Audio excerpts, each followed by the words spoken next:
बातमीत सत्यता हीच आमची ओळख।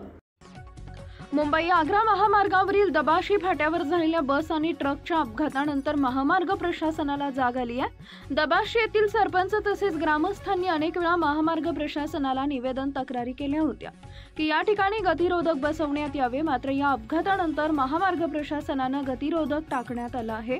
या झालेल्या अपघातात शिंदखेडा तालुक्यातील पाटण येथील कुमारी नुपूर माळी या 10 वर्षीय मुलीचा अतिशय दुर्दैवी मृत्यू झालाय, तर तिच्या सोबत नर्मदा सुरेश माळी वय वर्ष 49, सुरेश मनसाराम माळी वय वर्ष 55, अरुणा राजेंद्र माळी वय वर्ष 42 असं पाटण येथील प्रवासी गंभीर जखमी झाले आहेत।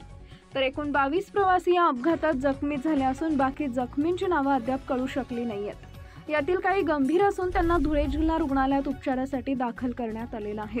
प्रशासनाने मृताच्या कुटुंबियांना मदत करावी अशी मागणी देखील करण्यात येते। संपादक भूषण पवार। मी विकास दिलीप पाटील, दबाशी येथील सरपंच।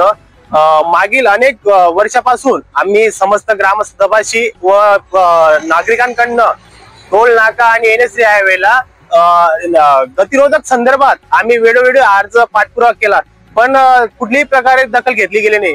आज सकाळी 8 वाजेला भीषण अपघात झाला। त्या अपघातानंतर आम्ही सर्व गावातील गावकऱ्यांनी रास्ता रोको केला आणि तात्काळ गतिरोधक बसवण्यासंदर्भात आम्ही मागणी केली आणि लगेच ऍक्सिडेंट झाल्यानंतर प्रशासनाला जाग आली आणि आता तात्काळ गतिरोधकचं काम चालू झालेलं आहे। आपल्या परिसरातील महत्त्वाच्या बातम्या पाहण्यासाठी आजच आमच्या JBTV न्यूज चॅनलला YouTube वर सबस्क्राइब करा आणि